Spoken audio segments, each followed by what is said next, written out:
Hello everyone, welcome back to Medilane India YouTube channel.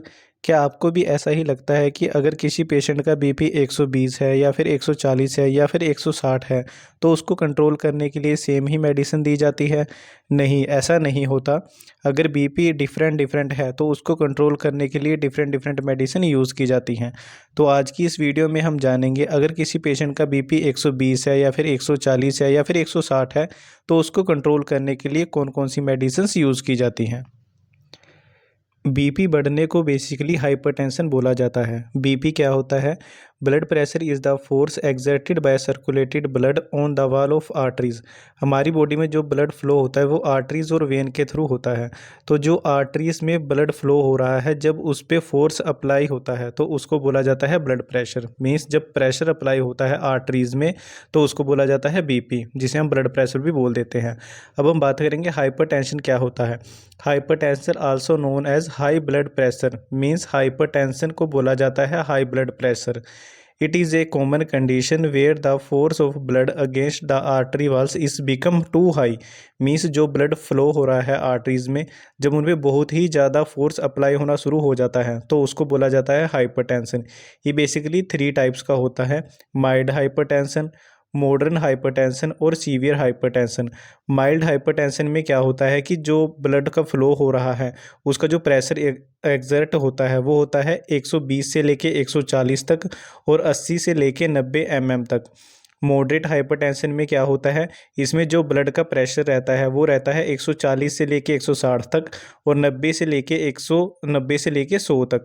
और severe hypertension में क्या होता है कि जो ब्लड का प्रेशर रहता है वो रहता है 160 से 180 तक और 100 से 110 mm तक। अब हम बात करेंगे ट्रीटमेंट की। सबसे फर्स्ट नंबर पर हम बात करते हैं माइल्ड हाइपरटेंशन को ट्रीट करने के लिए कौन कौन सी मेडिसिन यूज़ की जाती है। सबसे फर्स्ट नंबर पर आती है टैबलेट 1825 mg। इसमें बेसिकली एटीनोलोल प्रेजेंट होता है। ये क्या काम करती है?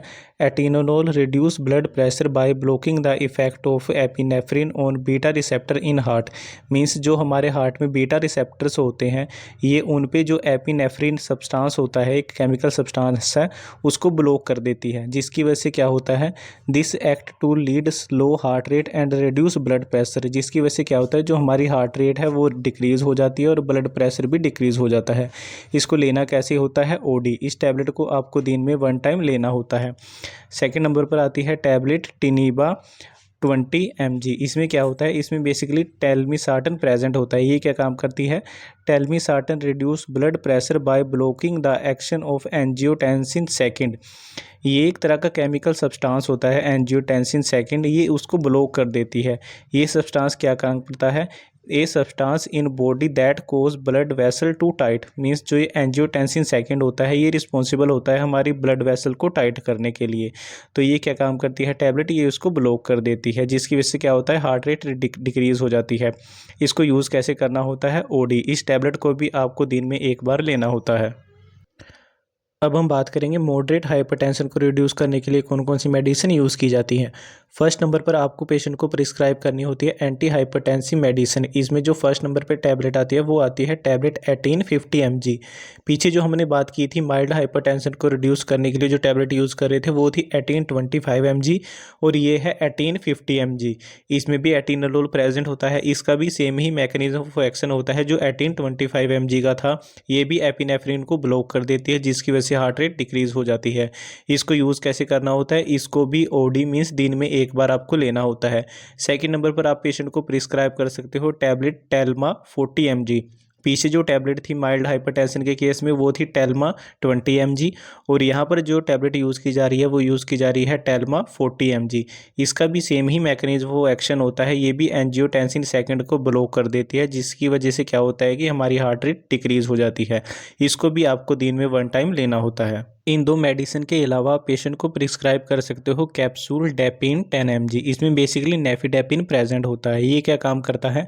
It reduce blood pressure bye relaxation and widen the blood vessels. Means जो हमारी ब्लड वेसल्स होती हैं ये उसको रिलैक्स कर देता है और उनको वाइड कर देता है, जिसकी वजह से क्या होता है, which improve blood flow and reduce the workload on heart.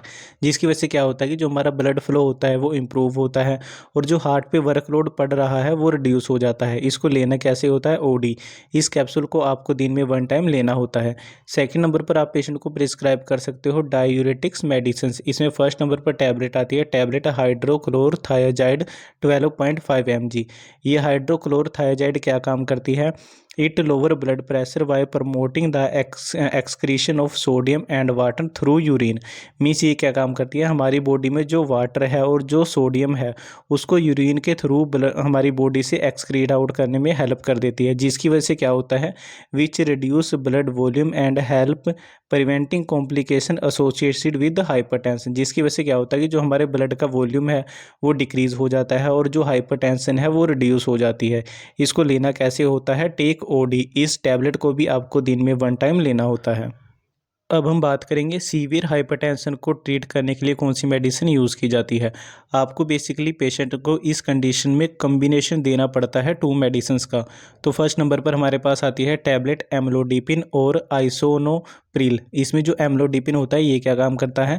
Amlodipine low blood pressure bye relaxation the blood vessels. ये क्या काम करता है? जो हमारी ब्लड वेसल्स होती हैं उसको रिलैक्स करता है, जिसकी वजह से ब्लड का प्रेशर रिड्यूस हो जाता है। और जो आइसोनोप्रिल है ये क्या काम करता है? It lower blood pressure by blocking the production of angiotensin second, a hormone that cause blood vessel to tight। Means ये क्या काम करता है? जो हमारी बॉडी में एंजियोटेंसिन सेकंड है, ये एक हार्मोन है जो रिस्पॉन्सिबल होता है ब्लड वेसल को टाइट करने के लिए। ये उसकी प्रोडक्शन को ब्लॉक कर देता है, जिसकी वजह से ब्लड प्रेशर रिड्यूस हो जाता है। इसको यूज़ कैसे करना होता है? Take OD. इस टैबलेट को आपको दिन में 1 टाइम लेना होता है। सेकेंड नंबर पर हमारे पास टैबलेट आती है, टैबलेट एम्लोडिपिन और मेटोप्रोलोल। इसमें जो एम्लोडिपिन होता है ये क्या काम करता है? ये वही जो पहले बताया है मैंने, हमारी ब्लड वेसल को रिलैक्स कर देता है, जिसकी वजह से ब्लड प्रेशर रिड्यूस हो जाता है। और मेटोप्रोलोल क्या काम करता है? Metoprolol reduce blood pressure primarily by blocking beta adrenergic receptor leading to decrease in heart rate and cardiac output which low the blood pressure. Means हमारी बॉडी में जो बीटा एडर्जिक रिसेप्टर्स होते हैं, मेटोप्रोलोल उसको ब्लॉक कर देता है, जिसकी वजह से क्या होता है, जो हमारी हार्ट रेट डिक्रीज हो जाती है और ब्लड प्रेशर डिक्रीज हो जाता है। इसको लेना कैसे होता है? Take OD. इस टैबलेट को अभी आपको दिन में 1 टाइम लेना होता है। सीवियर हाइपरटेंशन में आपको कॉम्बिनेशन ऑफ 2 मेडिसिन के साथ साथ पेशेंट को डायूरेटिक्स मेडिसिन भी प्रिस्क्राइब करनी पड़ती है। इसमें फर्स्ट नंबर पर हमारे पास टैबलेट आती है, टैबलेट हाइड्रोक्लोरथायाजीन 12.5 mg, जो मैं पहले भी बता चुका हूँ। ये क्या काम करती है? ये हमारी बॉडी में जो वाटर है और सोडियम है उसको एक्सक्रीट आउट कर देती है in the form of urine, जिसकी वजह से क्या होता है, ब्लड वॉल्यूम डिक्रीज हो जाता है और जो भी हाइपरटेंशन से एसोसिएटेड कॉम्प्लिकेशन है वो रिड्यूस हो जाती हैं। इसको लेना कैसे होता है? ओडी। आपको इस टैबलेट को दिन में 1 टाइम लेना होता है। तो ये था आज का हमारा टॉपिक, जिसमें हमने जाना डिफरेंट ब्लड प्रेशर के हिसाब से कौन कौन सी डिफरेंट मेडिसिन यूज़ की जाती हैं हाइपरटेंशन को रिड्यूस करने के लिए। वीडियो अच्छी लगी हो तो वीडियो को लाइक करें, चैनल पर अगर आप नए हो तो चैनल को सब्सक्राइब करें। Thank you for watching this video.